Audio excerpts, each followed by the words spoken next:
What's up, everybody? If you're watching this video, I'm assuming that you made it on to week 3 of the NFL in your survivor leagues, just like me. So that's great. We're going to talk about the games this upcoming week, and hopefully we can all make it to week 4. But before we go into those picks, I just want to remind you guys, if you're also into the NFL betting scene, check out our other video that I'll post a link to above if you're interested in that as well. But with that, we'll take a look at the games that I think you guys are considering for week 3 of the NFL in your survivor leagues. It's a lot of games this week, more so than ever in this NFL season, that there's teams are favored by close to a touchdown, if not more. So there's a lot of good games to choose from, which makes it even more important to pick the right ones because no matter what happens, there's always upsets in the NFL. And some of these teams that you guys are thinking are going to be sure wins, or one of these teams is going to lose. It always happens every week. And this seems like the kind of week where a lot of people get knocked out of the Survivor League if they don't pick the right guys and they try to get fancy with it. So here are all the potential picks. You can see that these teams are favored in any range from 5.5 points to 11 points, being the highest. And then the money line too. You get some of these teams that are a lot more likely to win than others outright. So again, as I do every week, I put all these teams into a graph ranking them from most likely to win to least likely to win. And we'll talk about the ones I think you should pick, teams you should consider picking as an alternative, and the teams you should just flat out avoid because I think these are the risky teams that are meant to lose this week. So we got the Broncos, Ravens, Bills, Browns, Panthers, Cardinals, Chiefs, and Titans. A lot of teams this week, more than we've had in the NFL, that I think everyone is considering. It's on their mind. But let's talk about the teams I think you should avoid. And it's no surprise it's the teams at the bottom of the list that are the least likely to win. One of those is the Kansas City Chiefs. They are at home, but they are playing a divisional game against the Chargers. If you watched my videos before, you know that I'm always wary picking a team against a divisional opponent because it seems that like crazy things always happen. The teams really step up, perform against their divisional opponents because they know the games are that much more meaningful because they're all trying to fight for a playoff spot. Case in point, look at the Giants at Washington last Thursday night. Incredibly close game, came down to the wire. It seems like a lot of these divisional rival games kind of end up that way. Not to mention that this Chargers team's a lot more improved than it was last year. And that team last year lost to the Chiefs by 3 points in overtime, and then they beat them the other time they played them. So the average win margin for the Chiefs last year against the Chargers was actually 0. They won by 3 and they lost by 3. So it should be a close game. I would avoid picking the Chiefs here. You'd like to think that coming off against the loss against the Ravens, they come out to play, especially against a divisional opponent. That's probably true. I could definitely see them winning this game, but they've had the struggles with the Chargers in the past, especially last year. So I'm just trying to avoid the Chiefs.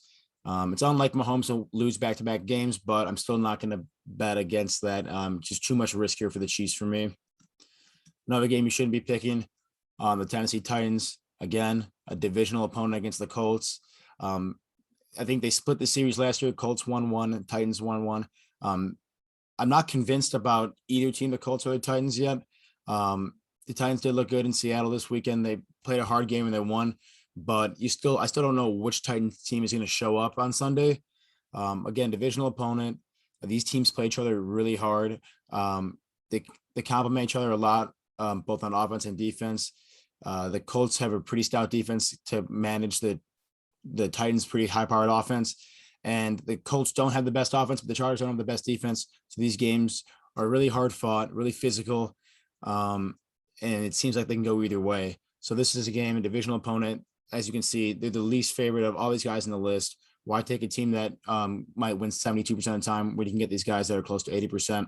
I would avoid the Titans in a divisional game, which I almost always avoid unless it gets later in the season and you kind of enter a tight spot. But week 3, you really should not be taking the Titans as your pick. I think the best pick is pretty obvious to everyone watching. Hopefully, the Broncos at minus 11, an 87% chance to win. They're at home. It's not a division rival. They're playing, I think, the Jets. The Jets obviously are just reeling right now against 2 pretty bad losses, especially last week against the Patriots. Zach Wilson threw for 4 interceptions. That's a really good Patriots defense, but I think this Broncos secondary is even better. I expect Wilson to have a really hard time throwing the ball at all downfield. He's obviously has decision-making issues as well as accuracy issues. I expect this Broncos secondary to pick him off at least once, probably more than that, the way he's been playing. Zach Wilson's getting a reputation really quickly in the NFL for just throwing the ball to his opponents more than he is his teammates. The Broncos are 2-0, looking pretty good against some pretty weak opponents, albeit, but this Jets team very well may be the worst in the league. They've had some key injuries and their offensive line too, with their left tackle being out. So I would expect Von Miller and Bradley Chubb to get some pressure on the quarterback here as well to even hurry Zach Wilson's throws, make him even make worse decisions and force the ball into tight windows where you see this Broncos secondary getting ready to pick him off early and often in this game. So I said pick the Broncos last week as a value pick. If you didn't, I think it's a no-brainer taking this weekend. If you still have the Chargers in your league, I think this is about as no-brainer as it gets. That being said, there's still a chance to take a lose, but out of all the games this week, I am so much more confident on these guys than anybody else. You're probably not picking the Broncos again for the rest of the season anyway, so if you still have them, I take them this week. But if you listened to me last week and took them for the value, there are some good alternative picks to take this week. I really like the Bills at home against Washington, who in the last two games have shown that they really are struggling against the passing attack, especially. The run defense isn't too bad, although they haven't played teams with great running offenses anyways, but they have gotten torched in the secondary, looking like any quarterback is going to look great, even Daniel Jones against them. Josh Allen and the Bills have one of the best passing attacks in the league. I'm imagining these guys to pick them apart and Josh Allen just have his way with his defense.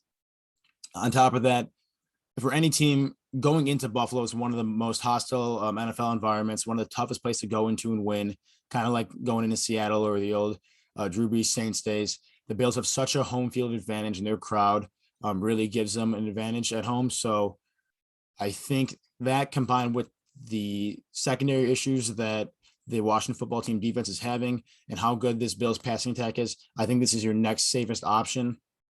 It should be noted, if you haven't picked the Bills yet, they are going to play the Jets twice this year. So you have some really good opportunities for them in the Survivor League down the road. But if you're not sold on the Broncos or you already picked them, I think the Bills are a great pick. Another one is the Ravens. They're away, which I'm a little bit more wary about than other teams. Look at the Chiefs. They were supposed to go into Baltimore and beat them, but it just shows how much a home crowd can really get your team into it. And I really think it makes a difference. And so I try to stay away from away teams during Survivor, but Ravens -9 against the Lions. Lamar Jackson, that offense, are starting to figure it out more and more each game. The Lions proving that they're really not a great team. Can't really do much in the secondary. Maybe an average offense at best. So I think the Ravens take care of business, especially when they need to. They're going to have to win a lot of games to win that division. They got to take care of business when they're playing subpar teams like the Lions. And then you get this group of three here that are all have the same money line odds, the same percent chance to win at 79.2%. I really do like any of these teams, but this is the area I'd be most worried about. When I said in the beginning of the video that there are going to be some teams that are favored by more than a touchdown that might lose. This is what I get a little bit nervous about. Not too much, but it happens every week. It happens every NFL season where there's an upset that knocks out a majority of the Survivor League. So I think these are teams to look out for. I do like the Browns at home against the Bears. I'm not very sold on the Bears, but if Justin Fields does come in, it always provides a little bit of an X factor, a difference in that, a little wrinkle in that Chicago offense with the ability to make plays with his legs. You saw Baker Mayfield get a little bit hurt on Sunday against the Texans. So you don't know if he's 100% healthy. He probably isn't. And that could affect his play, especially if he gets knocked out that game, then the Bears really have a shot to win. So I'd be wary of the Browns with the most important position in football at quarterback, Baker Mayfield being hurt. That's a red flag and something to keep an eye on. I do like the Panthers. Normally I don't like picking Thursday night games, primetime games, because like I said, anything can happen. But they are playing the Texans, who are one of the worst teams in football. And now their starting quarterback, Tyrod Taylor, was hurt. So their backup rookie quarterback, Davis Mills, third-round pick out of Stanford, will be starting on a short week. This guy just got thrown into the game on Sunday against the Browns. He did decent with the Texans and what they have on offense, but this is a guy that is going to be going up against a pretty good Panthers defense, and he's only got Monday, Tuesday, and Wednesday to practice with the first-team players. This guy has had no reps with the starting players for the Texans in practice at all. He's got 3 days to prepare as a starting quarterback. That's a lot to ask for a rookie in his first career start under the lights on national television. So if you haven't picked the Panthers yet and you aren't sold on any of the other picks, I like that one too. Even though the Panthers are away, I don't think a rookie quarterback in his first career start on a short week gets it done. I think that's probably the safest pick of these three. And the Cardinals too, they're playing the Jaguars. They're away. Um, their offense with Kyler Murray just looks unstoppable. He's the hardest dude to tackle in football, maybe outside of Lamar Jackson, but he just keeps making plays on offense with his feet. He's got great receivers running downfield, and guys like DeAndre Hopkins, AJ Green, Rondell Moore. He's got so many weapons, and he just uses them all so well. In addition to using his legs to pick up huge plays too. The only thing I don't like about this is that they're away. The Jaguars aren't a great football team by any means, but Trevor Lawrence is learning each week. And I think every week he's going to get better. So we don't know the Jaguars' true potential is because Lawrence is getting better each week. He's learning, he's picking up on things the defense are doing to him, and he's going to learn how to get acclimated in the NFL sometime. He's going to figure it out at some point. He's a great quarterback. He's shown that in college. I just hope he doesn't figure it out against the Cardinals this week, who have a lot of points against this Minnesota team. That's got a pretty good offense too. But I mean, if it wasn't for a late Minnesota missed field goal, the Cardinals lose that game on Sunday too. So this is a team that worries me a little bit, even at -7. I'd much rather take the three teams that are all favored and likely to win by over 80%. So don't think too hard about this one. If you still have the Broncos, I think that's a no-brainer. You see how big of a difference they are to win and just cover the spread too, compared to all the other teams. They're at home, which I love, not a divisional opponent, playing a quarterback and a team that just looks dreadful. I think the Jets scored 6 points against the Patriots. So the Broncos offense shows up and the defense plays at the caliber that they should be with their talent level. That should be a breeze of a game. Some other good picks too. If you've already picked the Broncos, like the Ravens or the Bills at home, which I really like. The second best pick compared to the Broncos is the Bills, in my opinion. It's a lot of good picks this week, a lot more than we're used to, but hopefully you liked my video. You take my advice and hopefully you keep moving on to week 4 and advancing in your Survivor League. If I'm helpful at all, please like the video, comment, let me know what you think. Definitely subscribe so you can keep getting these videos each week and we can keep moving along through our Survivor Leagues together, hopefully making it to the end and winning the whole thing. So if you guys enjoyed, let me know in the comments. Tell me what you think. If you're riding with these picks, if you're going with something different, let me know. All that matters is that we win this week 3 and make it on to the week 4 of the Survivor League. Good luck, everybody.